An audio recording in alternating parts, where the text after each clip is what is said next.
welcome to the second part with Sunil ji and मेरा एक question है सर आपके लिए जी कि आदमी का जो क्षमता है नक्षत्र पे जाने से पहला ये सवाल है जी कि आदमी का जो क्षमता है उसको हम कैसे जज करें, जी किस लेवल तक वो आगे जाएगा, जी इसका कोई साधारण फॉर्मूला या कुछ है?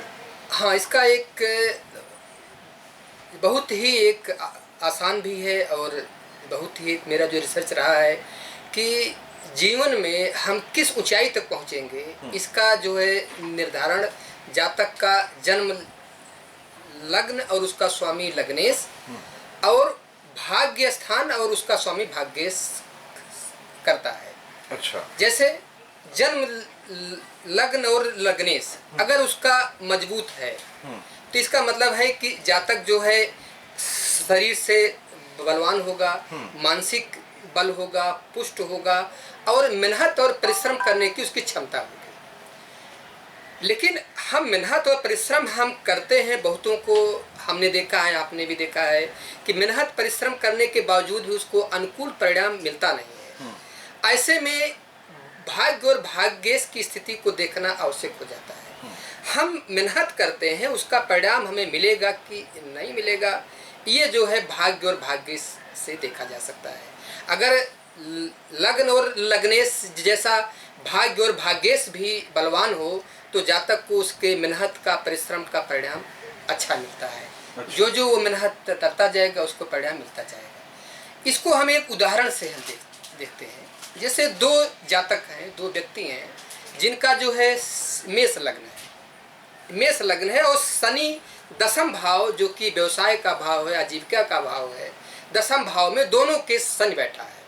लेकिन प्रथम व्यक्ति का जो है लग्न और लग्नेश भाग्य और भाग्येश मजबूत है, तो वही दसम में बैठा हुआ शनि उसको जज बना देगा, मजिस्ट्रेट बना देगा या बड़ा बिजनेसमैन बना देगा। लेकिन अगर दूसरा व्यक्ति है दसम का, वो भी शनि अपने ही राशि का है, अपने ही राशि का बैठा हुआ है दसम में, लेकिन अगर उसका लग्न लग्नेश और भाग्य भाग्येश की स्थिति जो है वीक है, कमजोर है, तो उसको जो है वही शनि जो है मजदूर बना देगा। क्योंकि शनि के कारकत्व में मजिस्ट्रेट और मजदूर दोनों आते हैं। जी, तो इसलिए जो है जीवन में लग्न लग्नेश भाग्य और भाग्येश का बहुत महत्व है। ये बहुत बारीक बात आपने बताई और अच्छा एग्जांपल के साथ आपने बताया। जी, बहुत बढ़िया। जी, क्योंकि हम उसकी क्षमता हम जानेंगे कि कितना बढ़ सकता है। हालांकि क्षमता को और भी बढ़ाने के हैं, जैसे हम शुभ कर्म करते हैं, दान पुण्य करते हैं, अपने को आत्म नियंत्रण करते हैं। जो है the main factor behind success is self control, तो हम सेल्फ कंट्रोल करते हैं, शुभ कर्म करते हैं, तो इससे भी भाग्य बढ़ता है। लेकिन अगर हम जन्म कुंडली के अकॉर्डिंग हम देखते हैं तो सबसे प्रथम मेरा यही दृष्टिकोण रहता है कि उसका जन्म लग्न और भाग्य का स्थान जो है देखा जाए। सर, मैं चाहूँगा कि थोड़ा सा आप एक मिनट हमें सेल्फ कंट्रोल के बारे में, जो आप रिलेशन बोल रहे थे जी, उसके बारे में थोड़ा सा विस्तार में आप बताइए। सेल्फ कंट्रोल क्या करना है, कैसे करना है? देखिए, सेल्फ कंट्रोल का मतलब कि ये होता है कि हम हमेशा अच्छी भावना रखें, अच्छी सोच रखें, दूसरों के प्रति जो है परोपकार का भाव रखें, इसी के प्रति हम दुर्भाव हम ना रखें। और हमेशा जो है मन में अगर आप खाली जैसे बैठे हैं तो मन में बहुत से विचार आते हैं, उन विचारों को जो है हम जैसे कि अलग करके हम उसमें कोई अच्छा विचार हम सोचें, मंत्र जप करें उसके बदले में। जैसे एक अगर हम एक पतंजलि का हम लेते हैं, पतंजलि महर्षि पतंजलि जी एक चीज कहते हैं, द चित्त वृत्ति निरोधा स योग, अपनी मानसिक वृत्तियों को रोकना ही योग है। और उसके लिए उन्होंने 8 योग दिए हैं, यम नियम आसन प्राणायाम प्रत्याहार धारणा ध्यान और समाधि। तो इसमें जैसे कि प्रत्याहार की बात हम अगर हम करते हैं तो अपने मन को जबरदस्ती, मन एक भूत है, अब भूत को हमेशा मतलब वर्क चाहिए। तो अगर हम जब तक हम अपने वर्क में हैं, अपने हम वर्क कर रहे हैं तब तक तो अच्छी बात है। लेकिन जब हम खाली बैठे हैं तो जो हमारा मन रूपी भूत है उसको हम जप रूपी खंभे पे चढ़ाएं और उतराएं, चढ़ाएं और उतराएं, और फिर जो है फिर इसको हम एक एग्जाम्पल से हम समझाने की कोशिश करते हैं। जैसे एक आदमी ने एक भूत को सिद्ध कर लिया। भूत उसके पास हमेशा जो है रहता था। अब भूत उसको मतलब कि ये चीज़ कहता था, हमको वर्क दीजिए, हमको काम दीजिए। फिर वो आदमी एक काम के लिए भेजता, वो काम करके आ जाता, फिर कहता, फिर आ जाता। तो बाद में वो परेशान हो गया और भाग करके गुरु के पास गया। तो उन्होंने बताया कि ऐसा है कि अपने घर के आंगन में एक बांस जो है खंभा गाड़ दीजिए, और भूत से बताइए कि जब वो काम करके आए तो उसी खंभे पे ऊपर चढ़े और नीचे उतरे। ऐसा वो करता रहे। उसी प्रकार से हमारा मन भूत है। जब तक हम किसी काम में हैं, अपने व्यवसाय में हैं, अपने जॉब में हैं, तब तक तो ठीक है। लेकिन जब मन खाली होता है तो फालतू का विचार मन में आता है। अब वो विचार हमको, जो दुष्विचार हैं अगर आते हैं, तो वो हमको नीचे ले जाते हैं। तो मेरा सेल्फ कंट्रोल से मतलब यही था कि उस समय अगर हम मंत्र जपा जाए या कोई अच्छी सोच अगर हम सोचा जाए, तो हम अपने मन को जीत सकते हैं। और जीता हुआ मन जो है संसार में कुछ भी कर सकता है। Thank you so much sir. Let us come to Nakshatra पे हम बात करें जी। कि मैं चाहता हूँ कि छोटा छोटा आप हमें बताएं नक्षत्र के ऊपर जी। और जिससे लोगों को याद रहे। जी। यू नो, क्योंकि नक्षत्र पे हम बात करना चाहे तो हम कितने एक नक्षत्र को लेके हम बहुत बात कर सकते हैं। जी जी। तो जी। अश्विनी नक्षत्र, अश्विनी के विषय में मतलब ये है कि जैसे अश्व होता है, उसी तरह से अश्विनी में जन्म लेने वाले जो जातक हैं बहुत ही तेज होते हैं, मेहनती होते हैं, परिश्रमी होते हैं। और अश्विनी नक्षत्र को गंडमूल नक्षत्र में भी आता है। अगर हम अश्विनी नक्षत्र के चरणों की बात हम करते हैं, तो जो मेरा अनुभव है कि मैंने देखा है कि प्रथम चरण में संघर्ष थोड़ा ज़्यादा बढ़ जाता है जीवन में। द्वितीय जो होता है वो संघर्ष बढ़ जाता है लेकिन सफलता भी मिलती है, उसके परिश्रम का देर से परिणाम मिलता है लेकिन मिलता है। तृतीय जो होता है धनदायक होता है, और चतुर्थ जो होता है राजयोग कारक होता है। जातक अपने उद्देश्य में सफल होता है और उच्च अधिकारी या बनने के योग बनते हैं इसमें। और भरणी की बात अगर हम करते हैं तो भरणी जो है, इसमें धन संबंधी फल हमने ज़्यादा होते हुए देखा गया है। अच्छा। कि जातक जो है सामान्यतः अगर अन्य योग कुंडली में उसका सपोर्ट करते हैं तो धन की स्थिति उसकी अच्छी होती है। भरणी, हाँ, भरणी शुक्र का नक्षत्र है, तो धन से ज़्यादा हमने फल देखा है। और कृतिका की अगर बात करते हैं तो इंग्लिश में इसको द एज ऑफ ब्लेड कहते हैं, चाकू की धार कहते हैं। तो ये सूर्य का नक्षत्र है और इसी नक्षत्र पे चंद्रमा उच्च का होता है। तो जातक जैसे सूर्य होता है अल्टीमेटली सबसे अच्छा ग्रह है और सबसे सात्विक है, थोड़ा सा जरूर क्रूर है लेकिन सात्विक ग्रह में आता है। तो इंसान का जैसे कि उसके मैंने देखा है कि उसके लाइफ में संघर्ष ज़्यादा होता है। अच्छा। लेकिन उसकी परोपकार की भावना बहुत बढ़ चढ़ करके होती है। और हमने तो ऐसे भी लोगों को देखा है कि जो परोपकार में खोज करके वो परोपकार करते हैं, चैरिटी करते हैं, कृतिका वालों को हमने देखा है। रोहिणी की अगर बात हम करते हैं तो रोहिणी एक धनदायक, बलवान और प्रतिष्ठादायक और उच्च पद प्रतिष्ठा वाला होता है नक्षत्र। लेकिन इसमें एक हमने सबसे बड़ी जो है देखा है कमी कि रोहिणी के लोग गुस्सा ज़्यादा करते हैं। अमूमन तो शांत रहते हैं लेकिन जब उनको गुस्सा आता है तो बहुत ज़्यादा आता है। तो ये जो है ऐसे लोगों का ओम का जप करना चाहिए या गायत्री जप करना चाहिए। और बाकी हेल्पफुल और अच्छाई इनके भी अंदर होता है।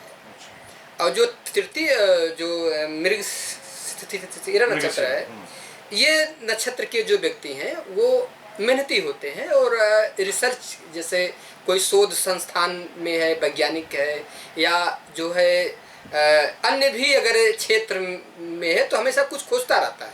अच्छा। कुछ जो है आगे बढ़ने के लिए या कुछ न कुछ कहीं न कहीं खोजता रहता है कि हम ऐसा काम करें कि हम आगे बढ़ जाएं। तो ये इसकी विशेषता है। अच्छा। आर्द्रा की बात अगर हम करते हैं तो आर्द्रा के लोग जो है धैर्यशील ज़्यादा होते हैं। क्या रहता है सर? पेशेंस बहुत ज़्यादा होता है। और वो भी जो है आर्द्रा के अगर चतुर्थ चरण में जन्म हुआ हो तो बहुत उच्च प्रतिष्ठा और बहुत धनी और सम्मानित होते हैं। पेशेंस तो होता है, पेशेंस भी उनमें बहुत ज़्यादा होता है, लेकिन ऐसा हमारा अनुभव है आद्रा का चतुर्थ चरण में जन्म होना एक अलग व्यक्तित्व होता है। अच्छा। और बात करते हैं हम पुनर्वसु की, तो ये दृष्टि का नक्षत्र है। ऐसे लोगों को मैंने जल ज़्यादा पीते हुए देखा है, पानी ज़्यादा पीते हैं और अपने माता पिता के भक्त होते हैं। अच्छा। आज्ञाकारिता होती है उनके अंदर। और पुष्य की बात अगर हम करते हैं तो ये तो नक्षत्र को नक्षत्र राज कहा जाता है। ऐसे लोग राजनीति में या जो है सफल होते हैं, उच्च प्रतिष्ठा उनको मिलती है। और जन्म पत्री में अगर अन्य ग्रह स्थितियाँ अगर अच्छी हैं तो उनका एक उद्देश्य के लिए जन्म होता है और उसमें सफल होते हैं। अच्छा। जी। और आश्लेषा भी जो है अश्विनी जैसा जो है मूल नक्षत्र में आता है। तो ये भी लोग जो है आश्लेषा मैंने एक खासियत देखा है कि ऐसे जो अपने जो उनके लोग हैं, जो उनके साथ हैं, उसके लिए वो कुछ भी करने के लिए रेडी रहते हैं। अच्छा। आश्लेषा के लोग। अच्छा। और अगर हम प्रथम की बात करते हैं आश्लेषा के प्रथम चरण की, तो अच्छा होता है। राजनीति में या सामाजिक कार्य में इनकी रुचि होती है, धनी और सम्मानित होते हैं। लगभग जो है यही हाल जो है द्वितीय में भी होता है, लेकिन तृतीय और चतुर्थ में संघर्ष बढ़ जाता है। अच्छा, स्ट्रगल्स बढ़ जाता है। हाँ, खास करके चतुर्थ में संघर्ष जो है ज़्यादा बढ़ जाता है। और मघा की अगर बात हम करते हैं तो इसमें भी अगर प्रथम में संघर्ष अधिक है, द्वितीय में धन सम्मान मिलता है, तृतीय में राजयोग मिलता है, उच्च पद प्रतिष्ठा मिलती है, और चतुर्थ में जो है धन सम्मान और घर परिवार का पूरा सहयोग सपोर्ट मिलता है। और अगर हम पूर्वा साढ़ा की बात, पूर्वा फाल्गुनी की बात, मगा वालों का कोई पॉजिटिव या नेगेटिव ट्रेड बताइए यार, जिंदगी में कोई इवेंट ऐसा। पॉजिटिव ये होता है कि वो लोग लीडरशिप करते हैं। अच्छा। लेकिन अच्छी करते हैं लीडरशिप। अच्छा। हाँ, उनके अंदर ये भावना होती है मैं सबको साथ लेकर चलूं और कुछ हम अलग करें। और नेगेटिव क्या होता है? ऋणात्मक ये होता है कि बहुत जल्दी जो है एग्रेसिव हो जाते हैं। अच्छा। ये जो है ऋणात्मक है। अच्छा। तो इनको भी जो है अपने पॉजिटिविटी जो है बनाए रखें। लीडिंग के लिए हमने ऐसा नहीं कि उन नेता बनते हैं, लेकिन अगर जैसे व्यवसाय में है या आगे बढ़ने की उनकी इच्छा होती है या जो है जॉब में है, तो वो एक इनकी इच्छा रहती है कि हमें हमेशा सबसे अग्रणी रहें, सबसे आगे रहें। और सर अभी मैं थोड़ा सा ऑफ जा रहा हूँ मगा में। मगा आ गया अपना सिंह में और इसका मालिक हो गया केतु हो गया। तो ये दोनों एक तरह से ऑपोजिट, जैसा माने जैसा समुद्र मंथन में जब अमृत ये बांट रहा था जी, तो जी। राहु केतु को इसने ही अपना सूर्य और चंद्र ने सूर्य की राशि में, हाँ, सूर्य की राशि में जो है सूर्य की राशि में केतु का नक्षत्र है। तो इन लोग का कुछ उल्टा नहीं होना चाहिए। देखिए, ये भी आप देखिए कि सूर्य जो है मेष राशि में उच्च का होता है और मेष राशि में केतु के नक्षत्र में ही उच्च का होता है। बराबर, वही मेरा ये है कि क्यों ऐसा। हाँ, तो मेष राशि में केतु के ही नक्षत्र में उच्च का होता है। और एक चीज अगर हम ये भी देखते हैं कि महर्षि पराशर जी ने अपने होरा शास्त्र में द्वितीय अध्याय में अवतार कथानाध्याय में वो बोलते हैं कि जो नवग्रह हैं वो हमारे जो है भगवान के अवतार हैं। जैसे सूर्य से रामचंद्र जी का, भगवान श्री कृष्ण से चंद्रमा का, मंगल से नृसिंह का, बुद्ध से गौतम बुद्ध का, बृहस्पति से वामन अवतार हुआ है और शुक्र से परशुराम का अवतार हुआ है और शनि से कूर्मा अवतार हुआ है, राहु से वाराह अवतार हुआ है और केतु से मत्स्य अवतार हुआ है। इन अवतारों में भी अगर हम देखते हैं तो सूर्य मतलब कि रामचंद्र जी का, श्री कृष्ण का, वाराह का और नृसिंह भगवान का, ये जो चार जो अवतार हुए हैं ये पूर्ण परमात्मा के अंश हैं।